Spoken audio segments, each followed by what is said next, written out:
Good afternoon, everyone. I'm Judge Corey Amanda Cawthon. We're here for the afternoon session of First Appearance Court. I will begin by going through our regular first appearance docket for this afternoon, and then we will go to the hearing docket after that. Just a reminder to everyone that everything that we say is being recorded and can be used against you at a later date. So I encourage you to speak with your attorneys before speaking on the record this afternoon. As we get started, there's one case that has been requested by the attorneys in the courtroom to be called out of turn. If he is present, the first case that I will be calling this afternoon is Monty Waldman.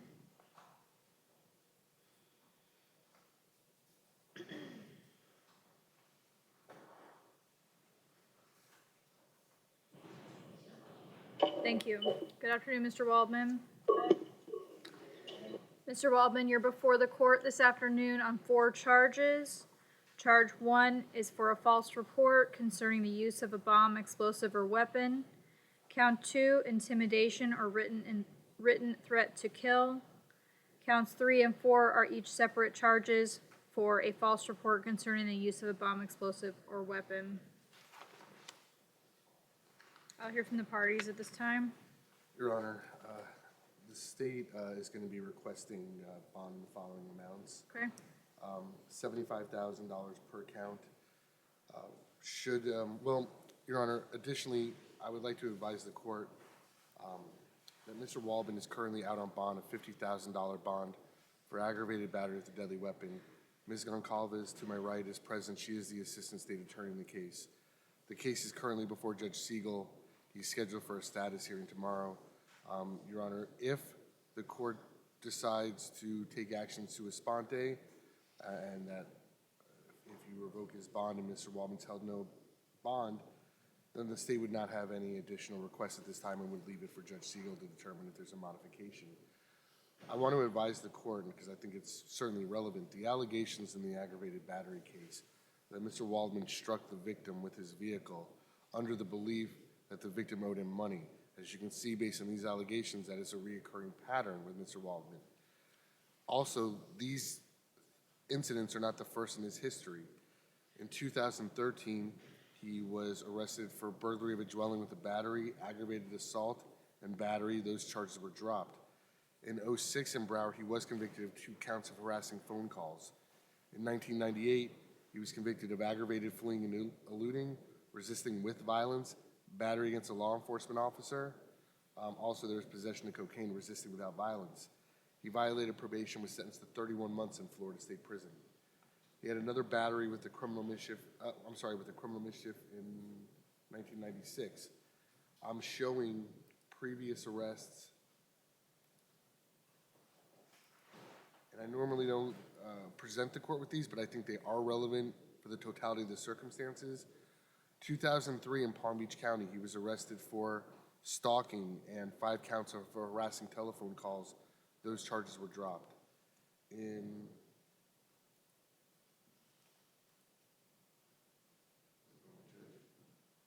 Palm Beach County in 2016, and I think that's what happened. The felony case I just told you about ended up becoming a misdemeanor, and he went through pretrial diversion for stalking and harassing telephone calls.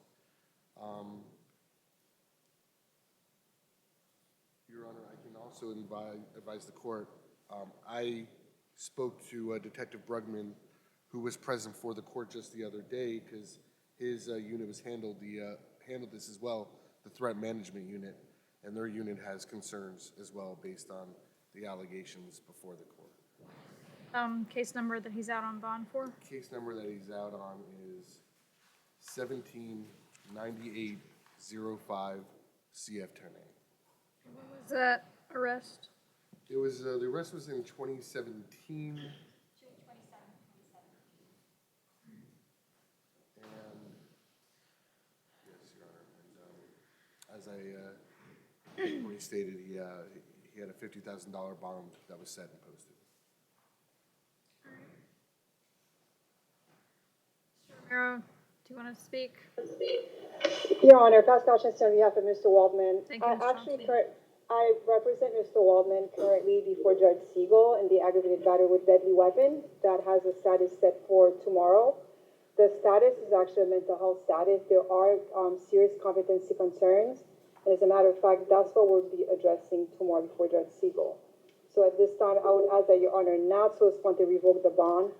Give Mr. Waldman. No, a no, no, no. chance- I've been complaining about it before. You're fired. I don't want to talk to you. No. I just don't. I didn't. Your Honor, can I represent myself, please? All right, here's what I'm going to do. I understand that there's another case going on. In this case, I'm not going to take any action with regard to the other pending case since it is going in front of Judge Siegel tomorrow, and I understand that there are some issues going on in that case.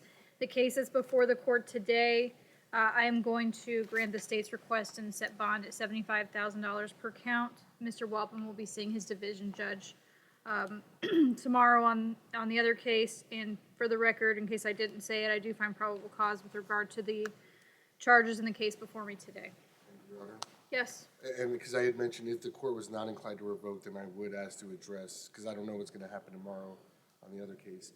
Should Mr. Waldman post these bonds, I'm going to be requesting pretrial release with the GPS monitor level 1, that he not have any communication with the South Florida Water Management District, that he not make any calls to the United States Federal Building located at 299 East Broward Boulevard, Fort Lauderdale, that he also must stay away from that building. And lastly, Your Honor, that Mr. Waldman not be in possession of any firearms, weapons, or ammunition, or explosive devices. All right, I will grant that request and impose the conditions that have been requested by the state. Thank you. Contact with the South Florida Water Management District. No contacting the United States Federal Building. You asked me to say it. All right, I just want to make sure that we have it that is accurate. Thank you. Right on time. We have our interpreter present. I have one case that I'm told needs an interpreter. That will be Leonardo Gonzalez. He's approaching Judge Main. Thank you. Hold on. Oh, one brief moment, Judge. Okay.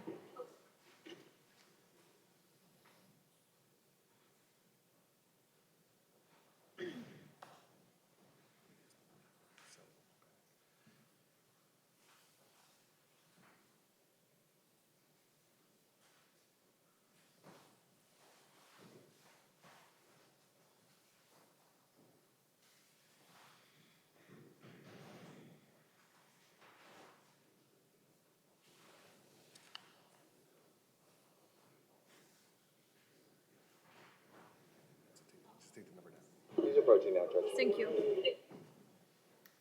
And for my interpreter, will you please raise your right hand? Do you swear or affirm to interpret from Spanish to English and English to Spanish to the best of your ability? I do. Esteban Rojas. Thank you, Mr. Ramos.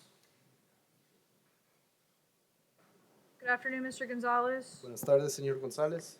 You are, excuse me, you are before the court this Usted se encuentra afternoon ante este tribunal hoy on one charge for trespassing por un cargo de entrar ilegalmente en una propiedad, on an unoccupied structure or conveyance. en una estructura o vehículo desocupado. I find probable cause, Considero que existen indicios probables. and I will hear from the parties. Ahora escucharé a las partes. Judge, Mr. Gonzalez advised me he's not going to be able to afford to pay the $25 bond. Señor juez, el señor González me informa que no tiene dinero para pagar los $25 de fianza. We're going to be requesting an R warrant on his behalf. Solicitaríamos que sea excarcelado bajo palabra. My understanding is he does have a residence. He lives in Highline, in an efficiency he rents by himself. Tengo entendido que sí tiene dirección, vive en Highline, en una efficiency que alquila él solo. He is working part-time in the delivery company. Trabaja a tiempo completo para una compañía que hace entregas. He did apply for the public defender, so he'll have an attorney on this case in which he can contact to find out future court dates. Sí tiene abogado asignado en este caso, así que será representado por la defensa pública que podrá contactar para fechas futuras. Hector, does he live in Hialeah or Hialeah? ¿Vive en Hialeah o Hialeah?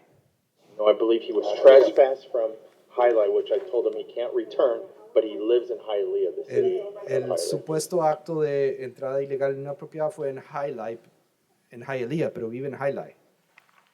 Oh, the other way around. Fue en Hialeah, pero vive en Hialeah. It's trespass from a stolen car. Pero fue arrestado en un vehículo robado. To the PC. Señora juez, ¿puedo decir algo sobre el affidavit de indicios probables? Yes. Sí. Judge, in my review of it, he was a rear passenger. Señora juez, según veo, él era pasajero en el asiento trasero. It doesn't specifically mention he had any knowledge of the status of the vehicle. It just says he was picked up earlier. No menciona nada específicamente sobre la situación del vehículo, dice simplemente que fue recogido anteriormente And that he would not talk about the truck. y que no iba a hablar sobre el camión. Again, did they have an interpreter? Una vez más, tenían intérprete, no Would sé. not, that's a paraphrase by the police Eso es officer. We una don't know paráfrasis de lo dicho por el oficial. exactly what was discussed. No sabemos exactamente qué fue lo que se conversó. It doesn't say he couldn't communicate.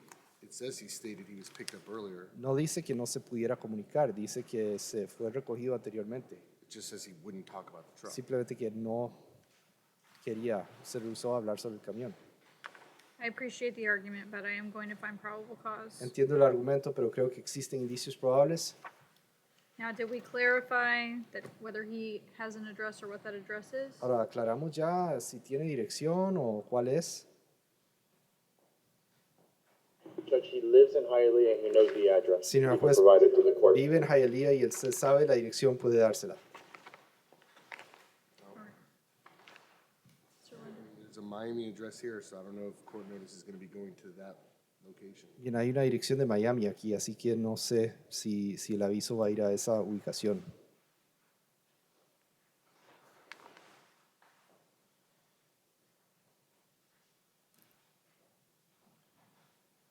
I have Judge, nothing the further. address is 2802 Señor juez, la dirección es 2802 West 3rd Avenue, West Avenida 3, Hialeah, Florida, Hialeah. 33010. Hialeah, Florida 33010. Thank you. All right, Mr. Linder, you said you have nothing further? Señor Linder, ¿no tiene nada más que agregar? No. Okay. Mr. Romero, just so that you know, the address that he has provided is different than that I show on his booking information. Señor Romero, para que lo sepa, la dirección proporcionada es diferente a la que está en la hoja de fichaje. So Mr. Gonzalez just needs to understand Así que el señor González tiene que entender he will have to contact the clerk's office to update his correct address que deberá contactar a la oficina de la Secretaría de la Corte para actualizar su dirección, so that he gets notice of all future court dates. para que le avisen sobre las fechas futuras. Mr. Gonzalez, I'm going to release you. This will be an ROR on the charge. Señor González, lo voy a liberar bajo palabra por este cargo, But please understand that does not mean that this is the end of the case. pero entienda por favor que eso no significa que el caso se acabó. Though you are being released today, Si bien usted está siendo excarcelado hoy, it will be your responsibility será su responsabilidad to follow up with your attorneys in the clerk's office darle seguimiento al caso con sus abogados y con la Secretaría de la Corte so that you know about any future court dates that you must be present for. para que esté al tanto sobre cualquier fecha futura en la cual tenga que estar presente. If you fail to appear for one of these court dates, Si usted incumple con su comparecencia en una de esas fechas, then the judge may issue a warrant for your arrest. entonces él o la juez podría emitir una orden de captura. Do you understand that? ¿Entiende? Ok, All right, bien, thank you. gracias.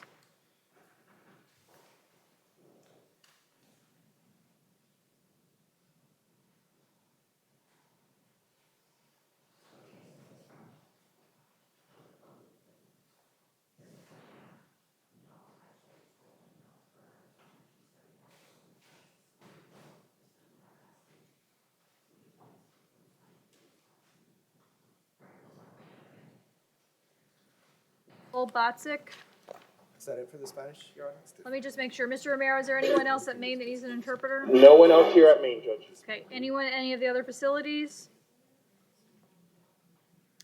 Okay, thank you, Mr. Rojas. All right, Nicole Botzik will be next. Bostic is approaching, Judge, here at Maine. Thank you. Good afternoon, Ms. Botzick. You're before the court on two charges. Good afternoon. Charge 1 is DUI, alcohol or drugs, first offense. 2 is DUI with damage to property or person of another. I find probable cause for these charges, and I will hear from the parties. Judge, I'm going to ask you at this time to leave these bonds in place. I'm sure Mr. Lunder's going to advise the court of another thing that's going on. My understanding, Judge, though, I'm going to be contacting her father specifically to see if he can help post his monetary bond. She's not sure, but under the circumstances, I'm not going to be asking for a bond reduction. Pretrial is standing up. That's the other thing, She's being though. supervised on pretrial supervision in case 19-12429 MM10A, 2 counts of battery domestic violence, placed on pretrial on the 20th of last month. And it should be noted that one of her conditions, she was to refrain from using any drugs or alcohol, and she was supposed to be doing weekly drug and alcohol testing. Based on the court's finding of probable cause today, I'm going to ask that her pretrial status be revoked at this time. And Judge, she did tell me about that, and that's what I was referring to. She did advise me the case that she's currently out on a pretrial. I believe it's a domestic with her husband. My understanding is she has a court date actually set for tomorrow. My understanding is that her husband's going to show up. I believe he may have already reached out to the state attorney's office, but he's going to be going to court to actually, I guess, find out who the actual state attorney is to give him his feedback as far as that he wants this case dropped. The case that she's currently out on supervision for, misdemeanor battery, is different from the offense that's here before this court. So based on that, Judge, based on the fact that she's going to go to court tomorrow, based on the fact that the strength of the case from our point of view, in which the victim's going to come in and ask the state to drop it, for all those reasons, I'm asking the court not to take any action on the case that she's out on pretrial and leave the standard bonds in place on the case that's before it today. Actually, I don't think that they're separate at all. In the first paragraph, it makes mention of how Ms. Botzick appeared under the influence of alcohol. When speaking to the victim, he advised that she has had issues with alcohol. When she was asked if she had been drinking, she became verbally combative. When he entered the master bedroom, he noticed a bottle of alcohol in the pocket of her robe. That whole case appears to center around her issues with alcohol. To say it's a separate matter, I don't think it's a separate matter at all. And I imagine that's why Judge McHugh made certain that a condition of her pretrial was an evaluation, random testing, and no alcohol or intoxicants, weekly testing. And whether the victim wants to waive prosecution or not, whether it's tomorrow or next week or next month, she's not permitted to violate her conditions of her release. Right. I'm obviously very concerned with the ties that seem to be between the two cases. You know, obviously there's some sort of underlying issues that are going on here. Based on what I'm seeing, I'm going to grant pretrial's request to revoke her pretrial services. For the record, again, that's case number 1901-2429 MM10A. I understand she has a hearing before a division judge tomorrow, so at this time I'm going to place no bond holds on each of the counts in that case, and she'll be able to address it with her division judge tomorrow.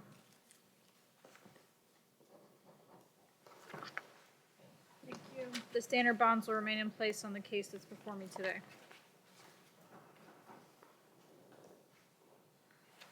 Maria Trave. Medical reset? Okay, thank you. Gibber Green. Medical reset. Thank you. Pablo Felix. Come on up, Mr. Felix. Please approach the judge, ma'am. Thank you. Good afternoon, Mr. Felix.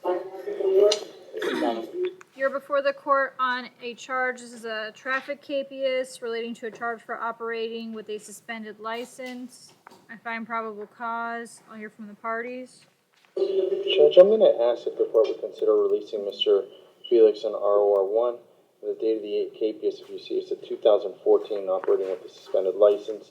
My understanding, speaking of Mr. Felix, one, is he believed he already resolved this case. Two, he didn't know that there was an outstanding KPS. From what he's been advising me, there was a separate matter, I believe a felony offense that he was fighting in front of Judge Casey that he's been going back and forth in court.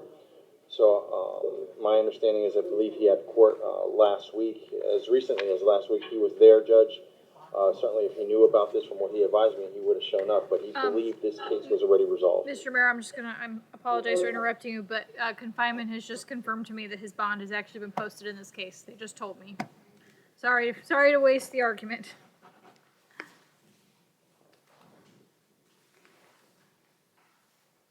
Next will be Kamari Phillips. He's approaching, Judge. Thank you. I just want to confirm for Mr. Phillips, because I have all 7 counts listed on here, but Just 6 and 7, Judge. okay, I'm just going to cross out the other ones and just leave 6 and 7 since that's the only thing I'm dealing with. All right, good afternoon, Mr. Phillips. You're before the court on 2 ad charges. Charge 6, well, it says charge 6 on my sheet, but the first ad charge is robbery without a firearm or weapon. The second ad charge is for obstruction. We discussed this morning in Mr. Phillips's 2 co-defendants cases. With regard to the first ad charge, I'm going to find probable cause with regard to attempted robbery. And I do find probable cause with regard to the obstruction count.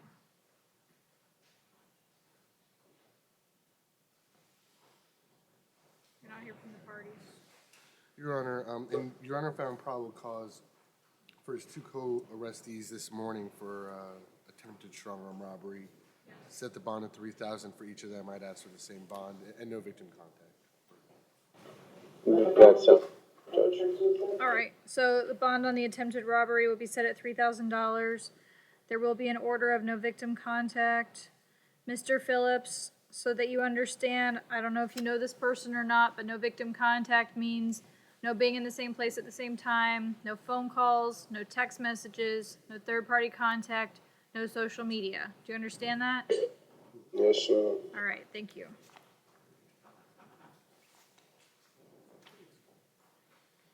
Trayvon Tillman, He's approaching, Judge, here, me. thank you. Good afternoon, Mr. Tillman. How you doing? I am good. Mr. Tillman, you're before the court on 5 charges. 1 is for grand theft auto. Charges 2, 3, 4, and 5 are for forgery of or possession of falsely embossed or altered credit card. I find probable cause, and I will hear from the parties.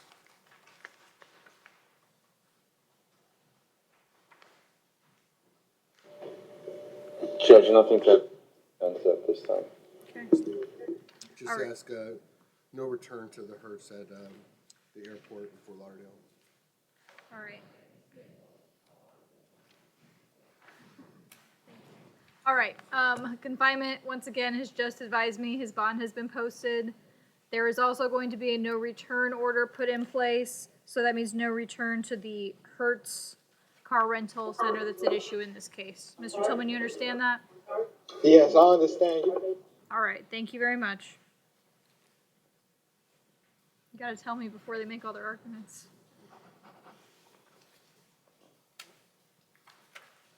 Elmeen Shabazz.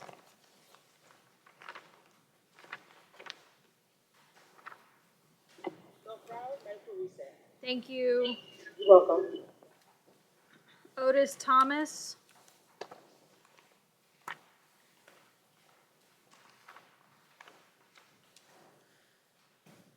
Good afternoon, Mr. Thomas. You're before the court on 2 charges. Charge 1 is for possession of methamphetamine. 2 is a felony violation of probation with a no bond hold. I find probable cause. Do the parties wish to be heard on count 1? Judge, considering he has a no bond hold, nothing to add at this time. I did advise him he's going to see his judge tomorrow morning. All right, thank you. That bond will remain in place then. Gregory Simpson. Mr. Simpson, come on up, please. He's approaching, Judge Jeremy. Good afternoon, Mr. Simpson. You're before the court on charge 1, burglary of an occupied dwelling unarmed. 2, grand theft, $10,000 or more, less than $20,000. 3, dealing in stolen property. 4, false owner information for pawned items, $300 or more. I find probable cause for these charges, and I will hear from the parties.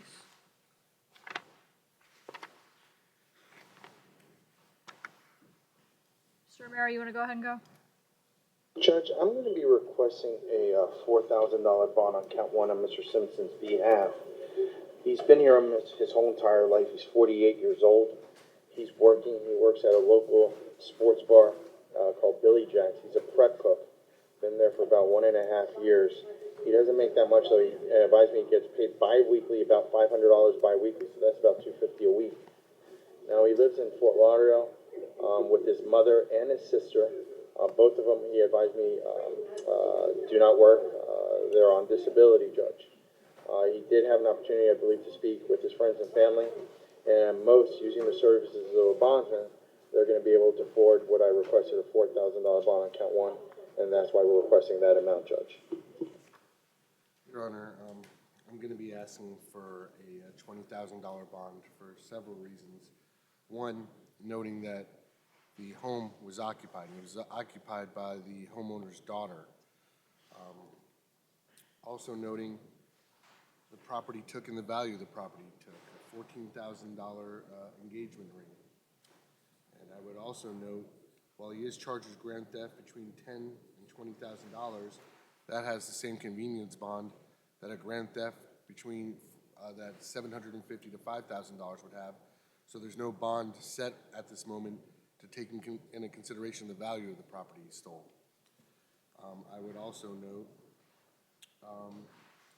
he has priors for burglary of a dwelling.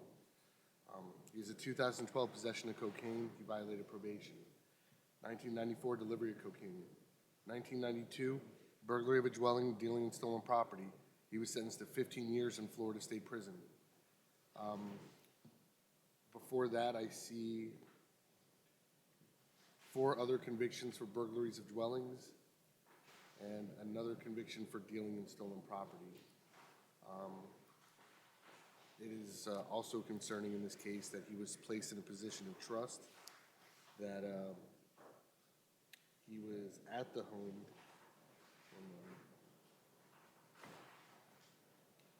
He was there to do landscaping work, let himself into the home, and when the victim's daughter saw him there, he lied and said he was there to work on the plumbing.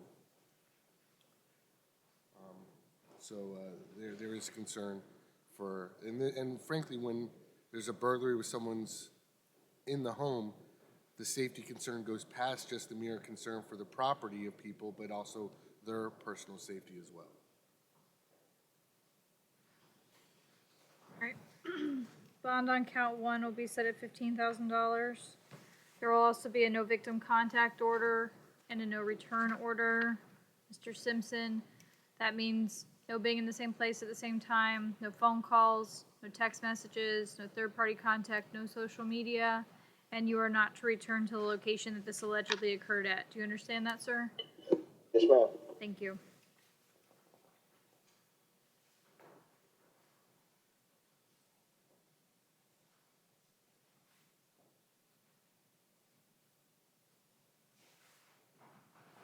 Anzo Rogers.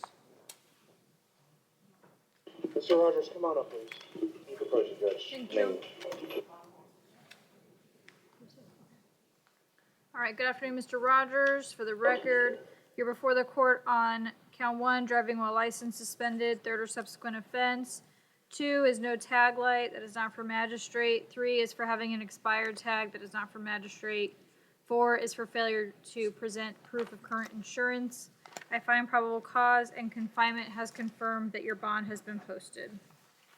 Thank you. Antoine Gagne. North Broward, Judge. He's a medical reset? Yes. Okay, thank you. You're welcome. Caesar Nader.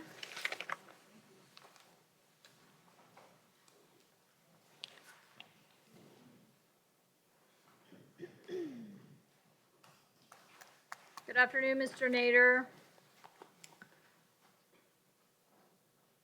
Yes, Judge. Are we ready?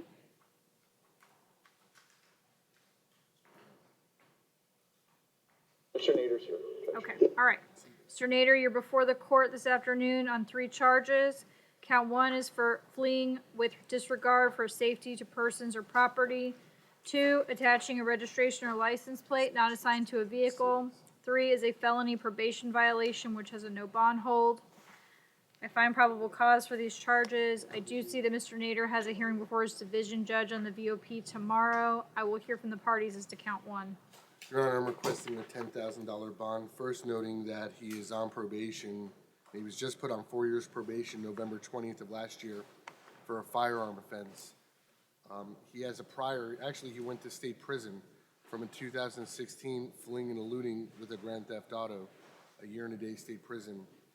He's had 2 other grand theft autos, and I would note in this case it's particularly aggravating that he fled from law enforcement and led them on a chase, high-speed chase, that went through 3 cities, and law enforcement actually had to use a helicopter to maintain his location. Judge, it's being Mr. Nader. I did advise him, unfortunately, today's not his trial day. It's a probable cause determination. Mr. Nader just wants me to inform the court that he's adamant, he's innocent in these charges. It's not him that was driving the vehicle, Judge. He believes this is a travesty of justice, but he's asking the court to consider releasing him at this time. Well, he's not going to be released because he has a no bond hold, which he has to go before his division judge for tomorrow. So in light of that, I'm going to set the bond on count 1 at $10,000, and his division judge can address the issues with him tomorrow. Thank you. All right, that brings us to the end of the first appearance docket. We'll go over to the hearing docket at this time. First will be Jordan Analian.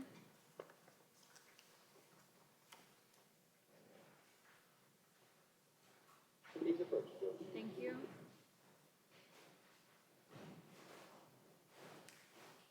Afternoon, Mr. Analian. Good morning. And Mr. Analian is here on a 30-day motion, is that correct? That is correct, Judge. One moment.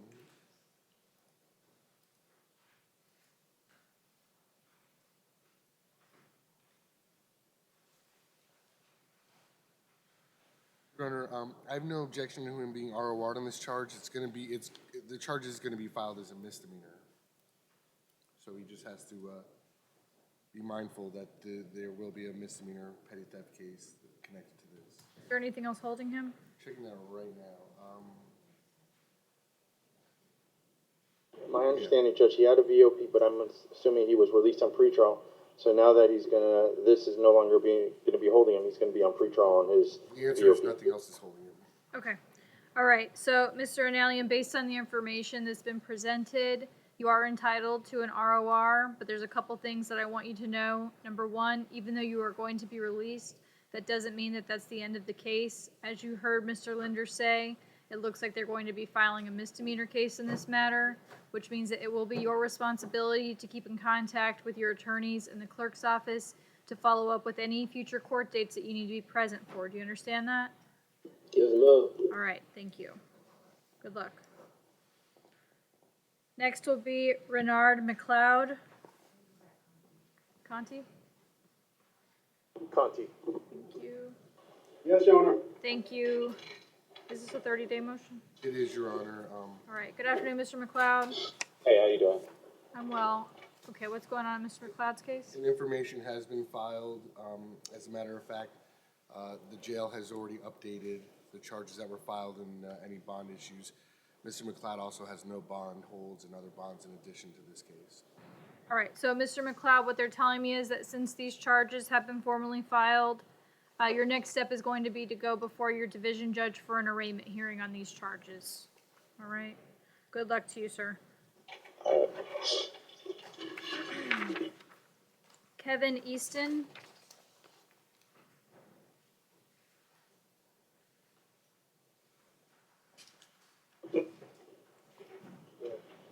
Good afternoon, Mr. Easton.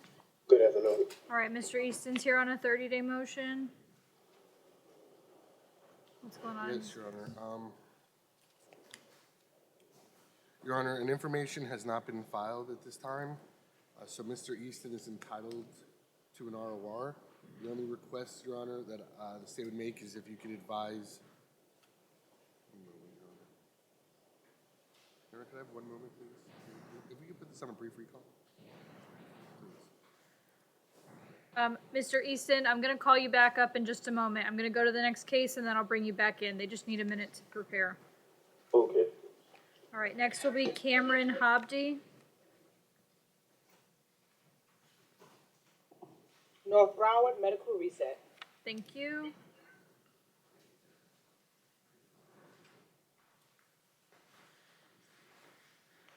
Joseph Stafford.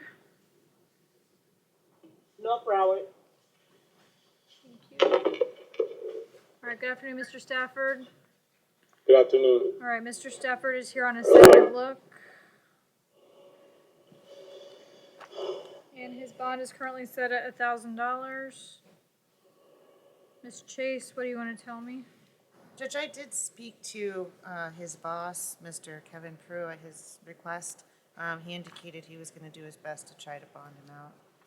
So unless the court would consider, I don't know, have information on his priors, if on this third degree, the court would consider an ROR. Well, based on the information that you provided to me regarding the boss, I'm going to leave the bond in place at this time. And you said that you've already spoken with him? I did just a short time ago. He was going to work on it. So Okay. we could do. All right, so it'll stay in place at this time, and hopefully he'll have the bond posted soon. All right, good luck to you, Mr. Stafford. Thank you, Judge. Louis Morellis.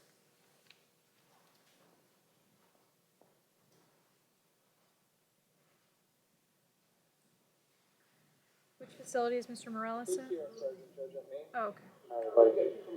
Thank you. Good afternoon, Mr. Morellis. Afternoon. All right, Mr. Morellis is here on a second look. His bond is set at $2,500.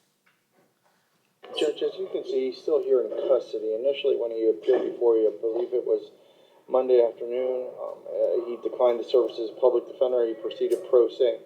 I believe he's had a change of mind, and at this time he's going to be applying for the public defender. He's not in a position to post a $2,500 bond.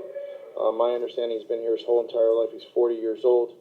He's not working, but he has a good job prospect. He actually went on a job interview last week. He believed it went well. It was for basically delivering, and he thought he was going to get a phone call this week to actually hopefully give him the good news that he was been hired. Now, right now, he's in between residences, but if he gets out, he believes he's going to be able to live with his father, who resides in Miami Gardens. But ultimately, he could get notices there sent to him, so he's sure not to miss any court.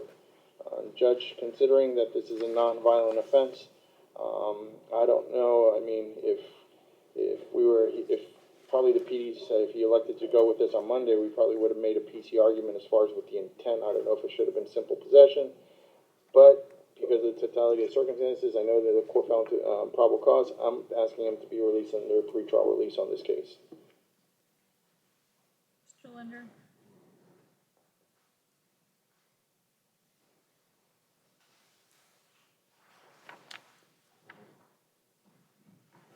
It's history, but first off,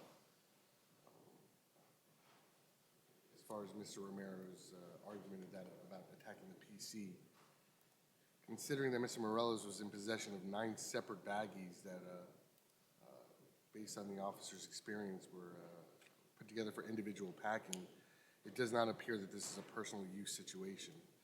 Secondly, frankly, I have to be honest, Mr. Romero's claim that he's looking for a job involved in delivery, I mean, it's hard not to say it, but it looks like he is deriving some sort of income from delivery already.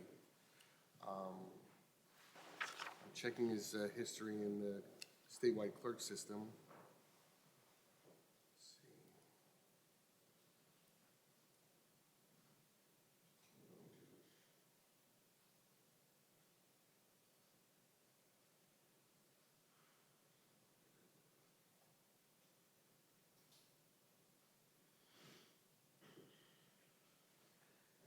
frankly, Your Honor, the way this is set up, this is in no particular order. I'm just going to advise you of the priors as I see them. 2009 out of Dade County battery. 2009 out of Dade disorderly conduct, criminal mischief.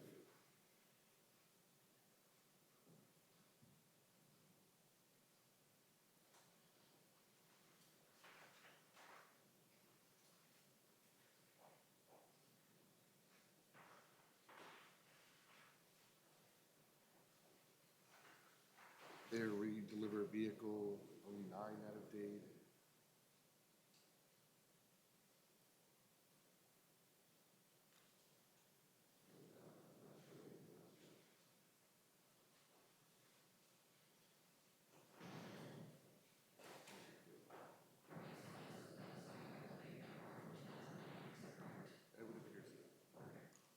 Right, so at this time, I'm willing to put Mr. Morellis on pretrial supervision, but he will be subjected to random testing.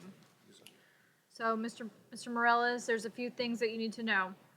Number one, your attorney's going to be giving you some information there about pretrial. You must report to pretrial supervision within 24 hours. If you fail to do that, then a warrant will be issued for your arrest. Do you understand that? Yes, I have my auto has been taken away. I told him to leave it there at the scene. My car. I'm going to let you talk to Mr. Romero about that, okay? That's not for me to address today. There's something else that I want to tell you. As a condition of your release, you are going to be subjected to random testing. That means no alcohol, no intoxicants during this time. Do you understand that? Okay. All right. So that'll be an ROR to pretrial.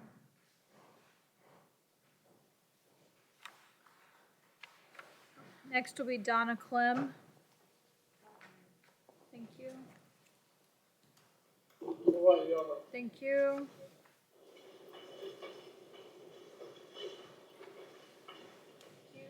Good afternoon, Ms. Clem. Good afternoon, Your Honor. Ms. Clem is here on a second look. Her bond, I just want to confirm, this is set at $1,000. And if she posts it, she was going to be placed on pretrial with a tab monitor, is that correct? All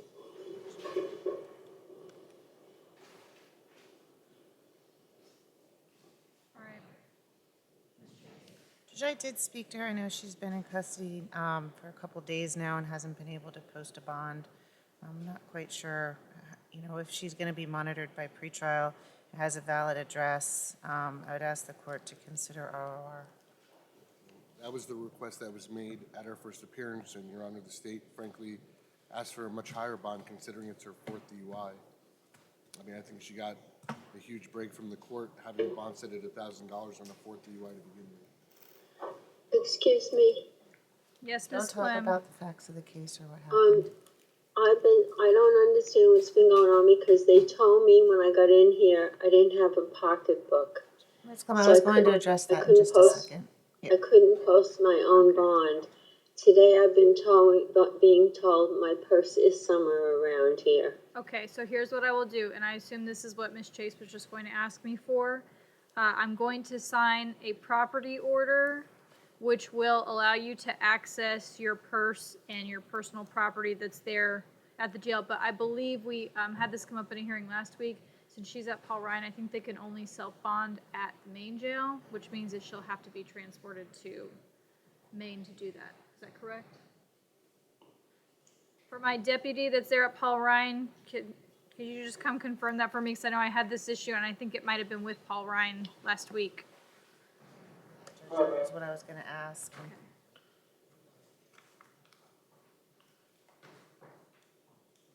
I don't understand how they could tell me my purse wasn't with me when it was. I'm so confused. All right. Well, we're going to find out, Ms. Clem. Okay, so Ms. Chase, I'm going to sign the property order, and then if we need to coordinate with the jails, then... If I use the standard one for cell phone, but add to get purse for debit card to bond out, can I add that or write that in? Or? Is that going to work? Okay, that's fine. Because as it is now, it's just access to cell phone and contacts for bonding out, so I can add. You can add it in, just make sure, check the language of confinement so that they can make sure that it satisfies whatever they need for it to. Is it okay if it says to access purse for debit card to self-bond? Can we add something about being transported to main Yeah, jail? I know. My deputy that's there at Paul Ryan, can I just see you for a second? Yes, ma'am. Deputy, the issue that I'm having, I just want to confirm with you because I believe that we had this issue on one of the cases last week. If I'm going to sign an order allowing her to access her property so she can self-bond, but I was told last week they can only do that at Maine, so will she be automatically transported to Maine? Her property is right here next to us, so you place the order, she definitely will get it, whatever she needs. Okay, but as far as the self-bonding goes, is she gonna have to go to Maine to do that? No, ma'am, the property is right here next to our building. Okay, all right, so then, Ms. Clem, I'm gonna sign the order, they're gonna give you access to the personal property, you'll be able to self-bond, but once again, remember that even though you're gonna be posting your bond, you will be placed on pretrial supervision and put on a tab monitor. That means you're not going to be drinking during this time, do you understand that? Okay. Yes. All right, so your attorney who's here with me in the courtroom is gonna give me the order, and that paperwork will be coming through shortly. Good luck. Thank you so much, Sharon. You're welcome.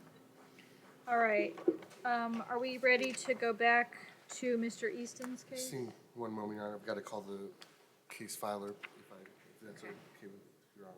That's all right, go ahead.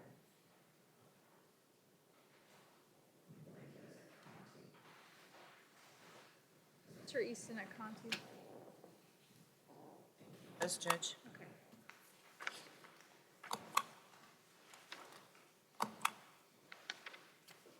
You can proceed, Your Honor. Are you ready? It's our last case, so if you need a moment, take it. Go ahead.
Your Honor, Yes. if I may address the court, if we can bring Mr. Easton up, I want to advise the court of the status. Okay, all right, so Conti, I'm ready for Mr. Easton to come back up, please.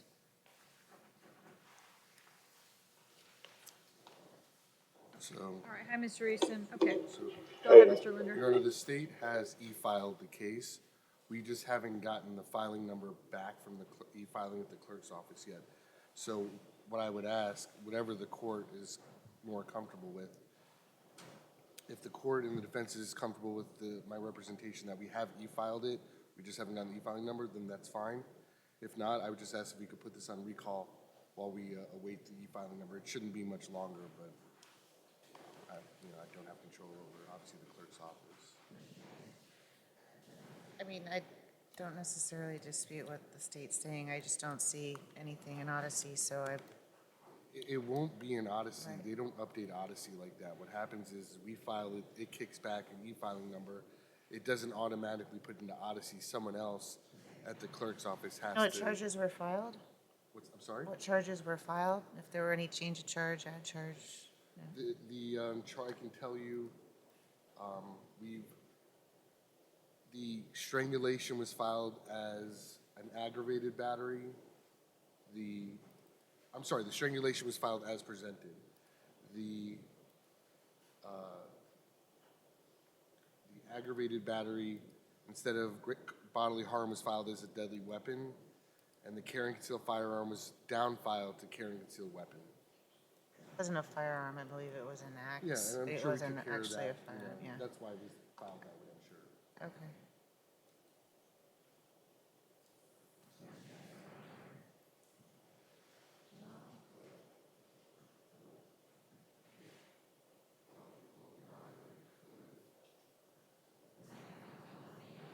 Filing number? We have, thanks, I got it.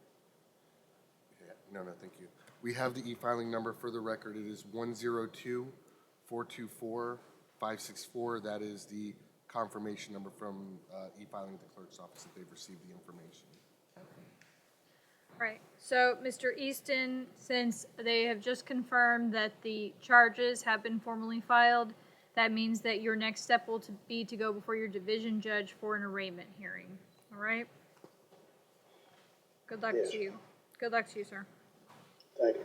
You're welcome. All right, so that brings us to the end of our docket. I'm sorry? Oh, that brings us to the end of our docket for this afternoon, so I'll see everyone back here tomorrow morning.